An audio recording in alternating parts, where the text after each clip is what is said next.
E o Flamengo muito prejudicado com a arbitragem no último jogo, né? O Flamengo tem novidades. O Flamengo que já vai jogar agora fora de casa na Libertadores. A mídia repercutiu demais, tem muita novidade. E ficou interessado, quer saber o desfecho dessa história? Então assista esse vídeo até o final. O presidente do Atlético Mineiro, Sérgio Coelho, também entrou na discussão. Olha só o que ele falou em entrevista ao Globo Esporte depois das reclamações do Flamengo. Achei que ia morrer sem ver o Flamengo reclamar de arbitragem, mas eu vi e presenciei e foi ontem. O pior, que reclamaram sem ter razão. Sabemos que vale como pressão. Reclama hoje para amanhã ter um benefício qualquer. Bom, como a reclamação maior então foi do Flamengo neste final de semana, a gente já aciona o Mendel Bidlovski e o Léo Bertozzi, que acompanham o Rubro Negro nessa semana na Conmebol Libertadores, porque aqui, Mendel e Léo, não me parece mais que seja uma simples discussão de um lance, a questão da arbitragem. Isso já discutimos muito e é provável que a gente continue discutindo. A questão aqui envolve, me parece, quem grita mais alto. E o Campeonato Brasileiro parece que está saindo completamente do controle por causa de tudo que tem acontecido desde o ano passado. Mendel. Com certeza, Bruno. Depois dessa partida contra o Bragantino, com esses dois lances reclamados pelo Flamengo, né, a anulação da expulsão do Luan Cândido e o pênalti não marcado no Luiz Araújo, na entrevista coletiva o Tite nem apareceu. Foi o vice de futebol, o Marcos Braz, e também o diretor de futebol, Bruno Spindel, foram os dois para falar de arbitragem. E aí sim, realmente falando que quem bate na mesa mais forte, claro, citando, né, o John Textor, tem um outro tipo de tratamento da arbitragem, falando também da questão do celular, da interferência do celular na cabine do VAR. Então são pontos fortes que o Flamengo coloca, falando alto, né? Assim como foi com o John Textor quando ele fez as denúncias em relação à arbitragem no futebol brasileiro, e agora o Flamengo também falando alto em relação à arbitragem, Bertozzi. É isso, Mendel. A arbitragem não é uma questão apenas brasileira, é uma questão mundial. Primeiro, assim, às vezes a gente acha que só aqui tem problema, e esse ano na Premier League, por exemplo, a gente está vivendo uma temporada de muita reclamação e algumas situações até graves, mas eu acho que aqui está extrapolando numa questão que é a gente saiu do debate técnico, né, da qualidade dos árbitros, da consistência das decisões. Acho que no Bragantino e Flamengo houve um problema da consistência das chamadas do VAR, por exemplo, né, a chamada para a retirada da expulsão, depois a não chamada para o pênalti. Eu acho que são coisas que a gente tem que debater e tem que sempre trabalhar para melhorar, embora num jogo que é de decisões subjetivas o tempo inteiro, nem sempre você vai concordar, e a gente precisa ter mais maturidade para assumir algumas situações como essas também. A conta de que todo mundo é prejudicado, de que todo mundo é perseguido, não fecha. Não fecha. Matematicamente, essa conta não fecha. Para alguém estar sendo perseguido, o outro tem que estar sendo ajudado. E essa conta no futebol brasileiro hoje, ela não fecha. Então, os clubes, se eles querem mais responsabilidade sobre a arbitragem, eles não conseguem nem se juntar para ter uma liga que organize o campeonato, o calendário. O quanto que a gente está longe de ter um trabalho real dos clubes para melhorar o nível das arbitragens aqui dentro do futebol brasileiro. Então, de fato, assim, eu sou muito pessimista em relação a isso. Acho que a CBF, que cuida do produto, ela tem que trabalhar sim para melhorar o nível dos árbitros, a preparação dos árbitros. A gente deveria trabalhar mais na profissionalização em tempo integral dos árbitros para que eles pudessem ter uma preparação, no mínimo, tão séria e tão correta quanto a dos jogadores durante a semana.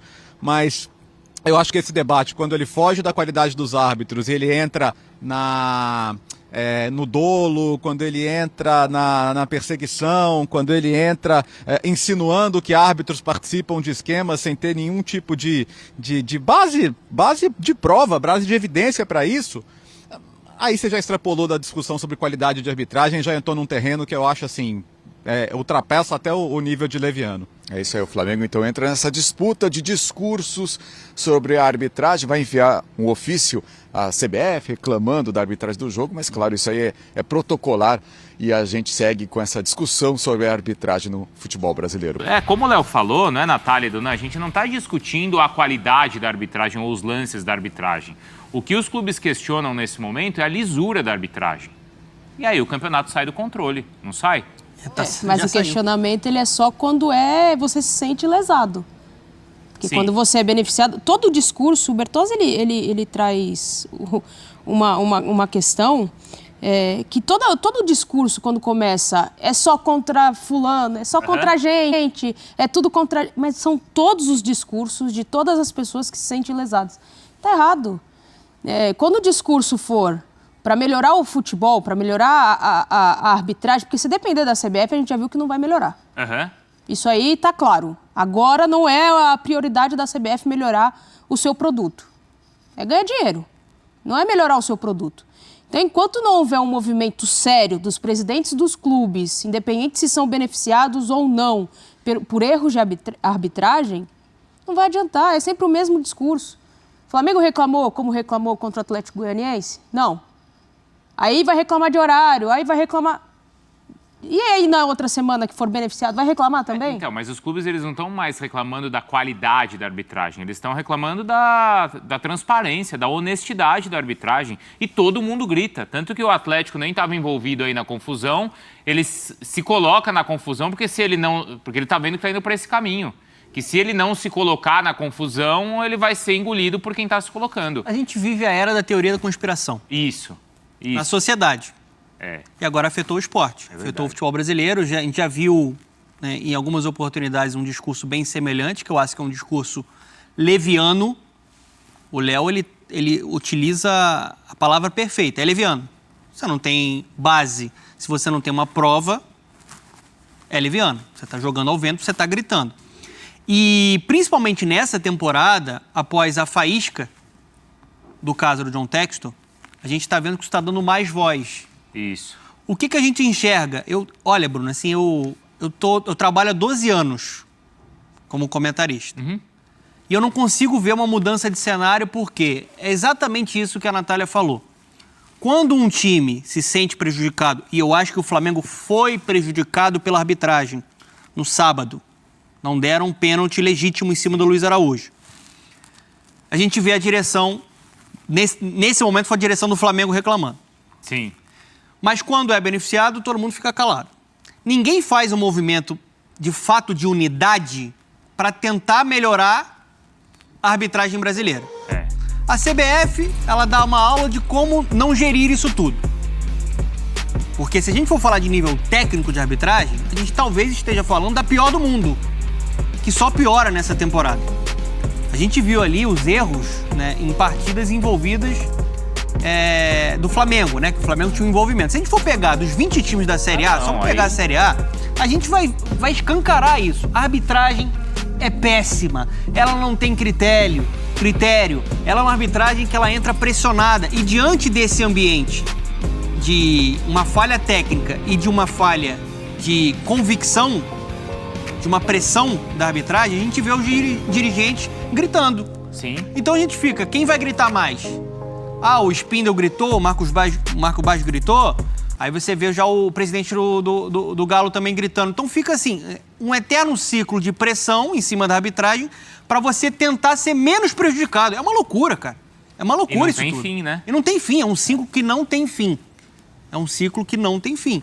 E a gente não avança, de fato. Eu acho que a gente segue desvalorizando o nosso produto, porque quando a gente coloca um discurso como esse, de teoria da conspiração, existe um complô contra determinado time, impressionante como só falham contra esse time, só erram contra esse time. Você está desvalorizando o teu produto, cara. Sim, porque, assim, a confusão ou a teoria da conspiração, ela começa, não é, Léo e Mendel, lá atrás, acho que nem com o Botafogo, mas lá atrás, na entrevista lá do João Martins, do Palmeiras, falando do sistema. Ano passado, né? Isso, ali foi aquele desabafo ali pós-jogo, lança aquela, depois o campeonato rola, continua e tal. Essa cultura ela já está presente há muito tempo aí. Isso. Há quanto tempo que a gente vê um discurso como esse no futebol brasileiro? Sempre teve. Mas com o John Textor isso cresceu. É aí que eu vou chegar. Aí ela cresce, porque ele levou a sério e levou à frente. Ele acreditou nos elementos dele ali. Exato. Certo? A gente já viu, desculpa te interromper, a gente já viu a frase contra tudo e contra todos no futebol brasileiro em quantos clubes? Não, isso aí, cara, contra tudo e contra todos é no mundo inteiro, porque quando você joga um campeonato, você joga contra todos, não joga? Mas ou alguém acha que é a favor de... todo mundo a favor do meu time. Não, mas esse raciocínio é um raciocínio que quer dizer outra coisa, né? Sim, quer dizer que sobre é arbitragem, sobre, né, tem muito a ver. Mas aí o que eu ia completar, Léo, é o seguinte, eu não retiro uma palavra do que o Brás e o Spindle falaram ali, porque Também a não. reclamação ali é aquilo que a gente vinha falando antes. Sim. Certo? A questão é que, me parece, se a ideia realmente fosse uma preocupação com o futebol brasileiro, isso já poderia ter sido dito antes. Porque esse caos existe desde o ano passado. Mas ele só entra nessa confusão toda, nessa discussão, quando ele se sente prejudicado. Ô Bruno, todo time que se sente lesado, ele tem o direito e deve reclamar. Claro. Agora, é o que você falou, se a reclamação fosse visando a melhora do produto, a melhora da arbitragem, a profissionalização da arbitragem, ok. Mas não é. Porque, Mendel, o que o Brás falou, hein, Léo, eram todos os pontos que a gente já levantava aqui desde o ano passado. Sugestões para melhorar a arbitragem são todas muito bem-vindas, são necessárias, mas é isso, né? O ponto de partida tem que ser um ponto de partida coletivo, tem que ser um ponto de partida que suponha de fato uma melhora, né? Ela tem que ser com todos em volta da mesma mesa. E quantas vezes a gente já tentou colocar todos os clubes brasileiros em volta da mesma mesa aqui e a mesa sempre saiu quebrada. Sempre saiu quebrada, sempre saiu virada. Então, para uma coisa que desperta temas tão sensíveis quanto a arbitragem, e insisto, a arbitragem coloca-se para ela um ideal de perfeição que é impossível. Assim como é impossível um jogador não perder um gol, assim como é impossível o goleiro não falhar, assim como é impossível a gente não dar uma opinião equivocada, é impossível também um árbitro ter um grau de consistência que beire a perfeição. É possível melhorar, sempre atingir o melhor trabalho possível. Mas o árbitro também é um cidadão pressionado, também é um ser sujeito ali a interpretar situações, porque o jogo de futebol é interpretar situações, só que a gente nunca aceita isso, né? A gente sempre leva para o outro lado. Então, aquele ser humano ali, ele não pode, de maneira nenhuma, tomar uma decisão que eu considero que é contra mim ou que vai me prejudicar.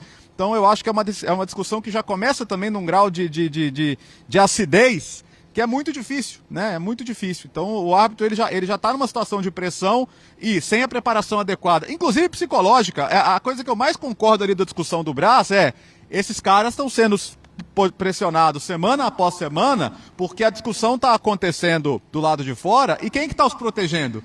Né? Quem que está dando um suporte para eles tomarem as decisões do ponto de vista técnico e do ponto de vista de fazer a diferença nos jogos sem ter grandes interferências para um lado ou para outro, sem ter medo de retaliações, né? Sem ter medo de que amanhã alguém vá a público sem nenhuma prova falar que esse cara está me sacaneando de propósito.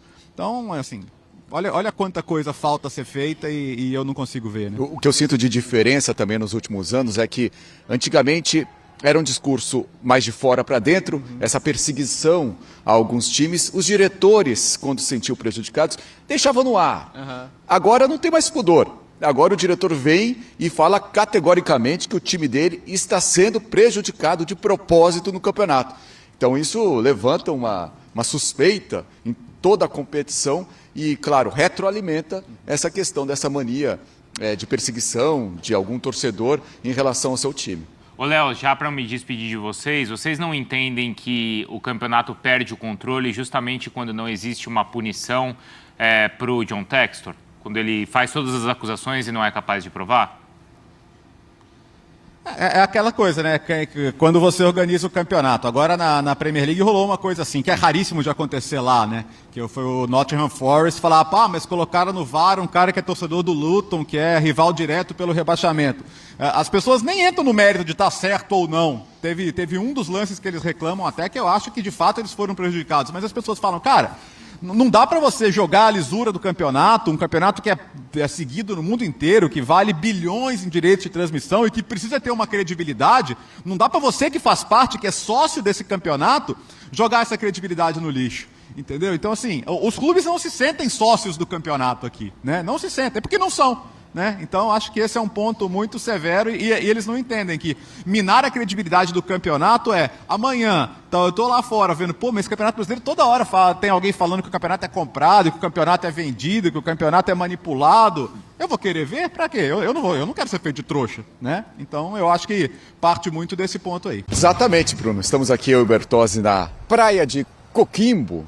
Muito agradável, tá um ventinho frio aqui, 14 graus, em frente ao hotel onde a concentração do Flamengo. O Flamengo que vive essa situação delicada no grupo. O líder do grupo é o Bolívar com 9 pontos, o Flamengo segundo colocado com 4 pontos e logo atrás vem o Palestino com 3 pontos, Palestino que venceu o Milionários na última partida, então é um jogo importante para o Flamengo, que também vem nessa sequência, os últimos 5 jogos, 2 empates, 2 derrotas e 1 vitória apenas contra o Amazonas, e nessa vitória a equipe chegou a ser vaiada. Então um jogo importante, um momento fundamental para o Flamengo na temporada, Bertozzi. É importante sim, Mendel. Mais uma vez um abraço pro pessoal no estúdio e fã do esportes. É importante o Flamengo tentar bater os 13 pontos nesse grupo, tentar ainda ser o primeiro colocado. A gente sabe que o Bolívar tem mais jogo em casa, então pode ir a 12, o Bolívar está com a classificação muito bem encaminhada, mas a gente sabe a importância que é não só se classificar, mas decidir em casa a próxima fase, evitar pegar um dos primeiros colocados dos outros grupos, que podem ser um dos brasileiros fortes, candidatos ao título. Tudo que você quer é evitar um confronto para eliminar um favorito agora, logo nas oitavas de final, né? Então acho que é uma coisa importante sim para o Flamengo voltar a vencer fora de casa em Libertadores, porque foi uma coisa que ano passado não conseguiu, teve tropeço aqui no Chile mesmo com o Ñublense na fase de grupos, empate. Então acho que é importante, até para recuperar essa confiança, tentar trazer o torcedor de volta, buscar o resultado, buscar a vitória, porque, queira ou não, o que dá tranquilidade para trabalho é bom jogo, mas sobretudo bom resultado. Esse é o ambiente do Flamengo, que hoje à tarde tem um treino aqui no Complexo Desportivo de las Rosas, que é o centro de treinamento do Coquimbo Unido. E aí o Tite vai montar o time dele, tem o Everton Cebolinha voltando de lesão na coxa, pode pintar entre os titulares, talvez no banco. O Arrascaeta voltando de uma lesão na panturrilha, não veio para cá, ficou no Rio de Janeiro. E o Pulgar também com uma torção no tornozelo, também é desfalque para o Flamengo, para essa partida importante aqui em Coquimbo, Bruno. Agora com muito sucesso, apesar desse último mês não ter sido de tanto sucesso assim, né, Natália? Mas o Flamengo é favorito, né? Muito. Tecnicamente, de investimento, de tudo que a gente possa colocar aqui no papel, mas o futebol não vive só de favoritismo. O futebol vive de um time mais vibrante. E o Flamengo tem que dar essa resposta agora. Já tem confronto, acabamos de falar, o jogo contra o Corinthians no Maracanã pela sequência do Campeonato Brasileiro. É a oportunidade do Flamengo imprimir a velocidade que o torcedor tanto espera. No jogo do final de semana, um primeiro tempo fraco, segundo tempo um pouco melhor, mas também muito envolvido com aquelas questões da arbitragem, né, Dona? Sim, no segundo tempo melhorou, né? Conseguiu explorar mais a velocidade ali nas costas da defesa do Red Bull Bragantino, né? O Tite fez algumas modificações ousadas. Interessante, né? Como vai ser esse Flamengo sem o Arrascaeta, que tem uma temporada abaixo, né? Do ponto de vista físico e técnico. Provavelmente ele pode, de novo, botar o De La Cruz mais avançado. No jogo contra o Bragantino era um 4-2-3-1, né? Ele entrou com o Alan e com o Igor Jesus, o De La Cruz como 10, o Gerson partindo da direita para dentro, né? O Bruno Henrique pela esquerda, né? E o Pedro um pouco mais avançado. No segundo tempo, ele puxa o Gerson para ser um volante junto com o De La Cruz, coloca o Lohan e coloca o Luiz Araújo, né? Fez modificações mais arrojadas, o time ganhou em velocidade, ganhou um pouco mais em criação, né, na segunda etapa, mas contra uma equipe que cedeu espaço. A gente tem que ver também como é que vai ser a postura do Palestino. Mesmo jogando dentro de casa, eu acredito em um Palestino mais fechadinho, ocupando os espaços, né, negando os espaços do Flamengo para buscar o contra-ataque. E nesse tipo de cenário, o time do Tite tem encontrado muitas dificuldades para acelerar o jogo, mais aproximação, triangulação. Tá faltando o repertório, mas é uma diferença muito grande técnica, né? A previsão que a gente tem é de uma vitória do Flamengo, mesmo jogando fora de casa. Eu até comentei, viu, Bruno? O último jogo do Palestino ganhou do Milionários, sendo melhor.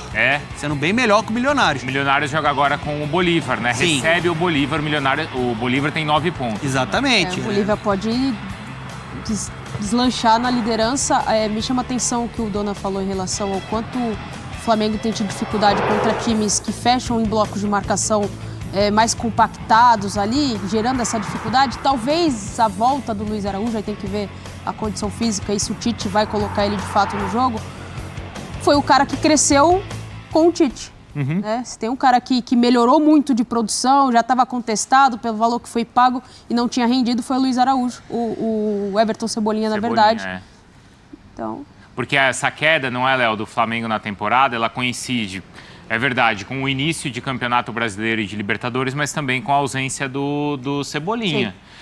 Existem críticas para o trabalho do Tite hoje, não é, Mendel e Léo? Essas críticas, elas estão no tom, são justas ou vocês entendem que está acima do que o time merece? Sobre o Everton Cebolinha, 4 gols, 2 assistências na temporada. Quando ele joga, o aproveitamento do Flamengo é mais de 70%. Mas em relação às críticas, Bertozzi?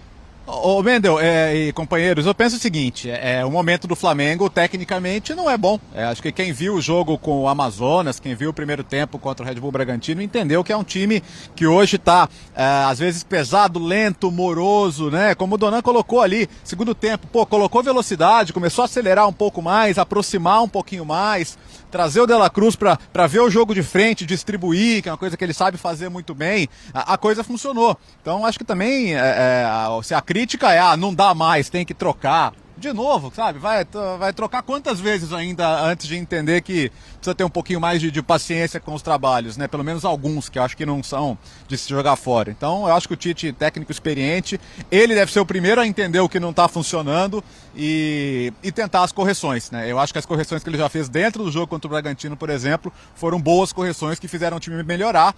Agora, como disse a Natália, é jogo que o Flamengo é muito superior tecnicamente. Contra o Amazonas isso não pareceu no campo, né? Amanhã vai ter que ser um jogo de mais imposição, de mostrar tecnicamente realmente quem é superior, porque a gente já percebeu, né? Pressão de torcida não tem, né? O estádio vai estar bem vazio, então não é um jogo hostil para o Flamengo jogar em Libertadores, né? Sobre essas correções, o Tite tirou o Igor Jesus ainda no primeiro tempo, né? O garoto saiu muito chateado, foi abraçado ali pelo Tite, mas ficou no banco realmente muito chateado com a substituição. E também tem esses jogadores que têm entrado bem, né? O Vinha entrado bem, o Luiz Araújo entrou bem, o Lohan, o garoto também tem entrado bem.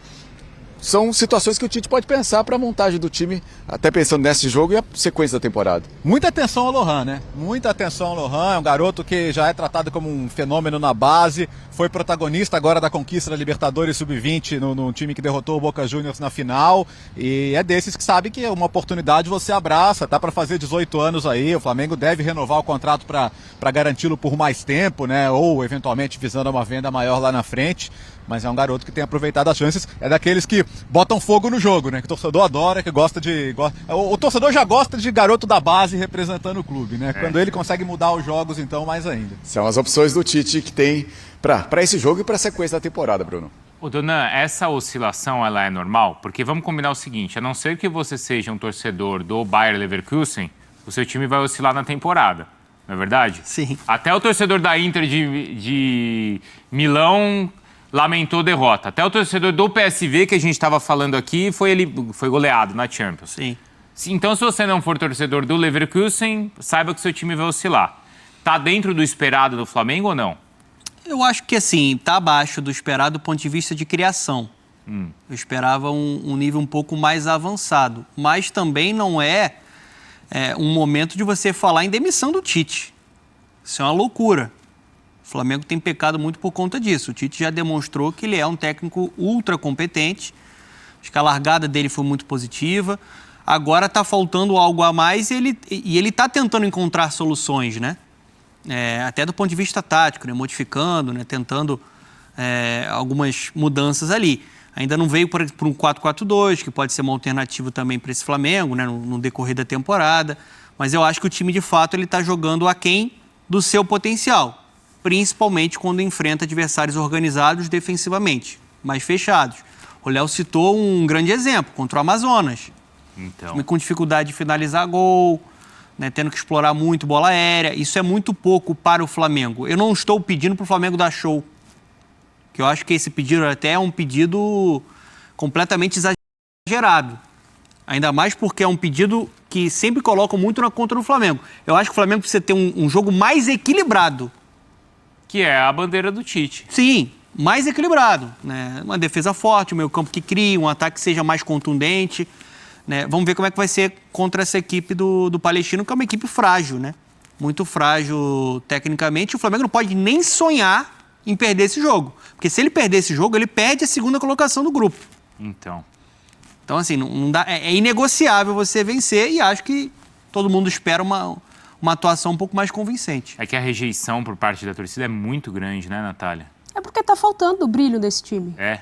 É um time que em determinado momento do jogo desacelera, toca de lado, toca para trás, que é a característica do jogo do Tite. Tá errado ou certo, é a característica dele. Ele não fez o time da seleção brasileira voar na Copa do Mundo, não conseguiu, mesmo com talento jogando pelo lado, ele ainda teve dificuldade de responder ao que o campo pedia. Então, mas chegou a voar em um momento, vai. na Copa América. Eu Ou acho talvez nas nas eliminatórias. Então, mas jogou contra quem? Mas ele fez muito. Eu discordo um pouco. Eu acho que ele... Eu acho que a gente tem que colocar cada coisa, cada caixinha no seu lugar. Ele é um bom treinador, ele é um bom treinador. Só que a característica dele é essa. Sim. Goste ou não, a característica dele é essa. Ele não vai ser o cara que vai ser o ousadão, o faceirão que todo mundo espera com o time que o Flamengo tem na mão. Mas Ele por tá Ele com uma jogava na Ferrari. seleção com um Paquetá de segundo homem, Rafinha, Hoje- Vinícius Júnior, hoje, Neymar. ele está com uma Ferrari que pode chegar a 300 por hora e ele está andando no máximo a 100. Mas ele tem capacidade para guiar 300 por hora. Eu não disse que não tem, eu só disse que ele não faz. Não, nesse momento não faz. eu Porque acho ele é que um ele cara pode que fazer. gosta do jogo. Mas ele já fez a seleção andar 300, já fez até o Corinthians andar 300. Mas aí na estrada vazia é fácil, né? Eu acho que ele pode fazer, sim. É muito competente o Tite. E ele tem times bem ofensivos na carreira. Assim, eu acho que... Acabei de falar aqui. Eu acho que a cobrança agora, ela é justa. Não ao ponto Sim, de você falar em demissão. Não. Não, ele pode melhorar Mas o Mas Flamengo. ele torcida pode tá melhorar. falando. Ele pode, porque também... Ele pode O melhorar o torcedor, Flamengo. a rejeição é grande. Mas a né? gritaria no Flamengo ela é sempre muito exagerada, né? Por isso que eu perguntei se a crítica era dentro do tom ou se estava exagerado. Mas eu entendo o torcedor que paga quase R$300 no ingresso, R$200 no ingresso, vai lá esperando um time que foi forjado da forma como o Flamengo foi, esperando um time contra o Amazonas que não tem o investimento que tem, ser muito superior. Pessoal, o Flamengo que no último jogo empatou por 1-1, mas poderia ter saído com a vitória num pênalti não marcado pelo árbitro, né? O VAR também não chamou, era lance para o VAR ter chamado, o VAR ter chamado a atenção do árbitro para ele dar uma analisada no lance. A gente viu ali que foi um lance fora da visão da bola, né? Foi um lance isolado dentro da área, que porventura foi pênalti e eles não deram, né? O Flamengo prejudicado, né? A arbitragem muito mal nesse jogo. Lógico, o primeiro tempo do Flamengo não foi bom, mas o segundo tempo o Flamengo voltou outro jogo, voltou outro time, um time mais aguerrido, um time mais avançado. Dela Cruz jogando demais, um baita jogador, né? Para o time do Flamengo. E agora é isso, né? O Flamengo reclamando demais, né? A mídia também repercutindo demais esses lances, principalmente esse lance do pênalti no finalzinho do jogo, né? O Flamengo que agora tem que viajar para jogar fora de casa, né? Pelo jogo da Libertadores. Então é esquecer esse momento, passou e agora é partir para cima, né? Partir para cima, porque tem um jogo bastante difícil aí na Libertadores, né? Então não é fácil, jogo complicado, né? É um jogo difícil, fora de casa, contra o Palestino, né? O Flamengo que joga amanhã. Então tem que esquecer esse jogo, ir para cima e ver aí qual vai ser o time que o Tite vai colocar, né? Por mais que seja um jogo fora de casa, o Flamengo tem grandes chances de sair de lá com um pontinho, ou se não até mesmo com a vitória, que seria um resultado excelente, né? A gente sabe que jogar fora de casa é difícil e o Flamengo tem tido essas dificuldades aí, principalmente no comando do Tite, né? Então o Tite está sendo bastante pressionado, né? A mídia e a torcida, principalmente a torcida, pressionando demais o Tite, a forma dele escolher o time, como joga, esse poupa de jogador que às vezes é complicado, né? A gente opinar, porque eles têm todo um estudo fisiológico, né? Que chama, se eu não me engano, e fica difícil. Então vamos ver aí como é que vai se portar esse Flamengo, vamos ver como é que vai sair, né, esse time do Flamengo nesse jogo da Libertadores. Então, vamos dar uma olhadinha, né? Como é que vai ser. Então, pessoal, espero que vocês tenham gostado do vídeo. Deixe seu like, comente aqui embaixo, ative o sininho de notificações. Se for novo aqui no canal, já se inscreva para não perder os próximos vídeos. Tamo junto, é nóis e até a próxima. Fui!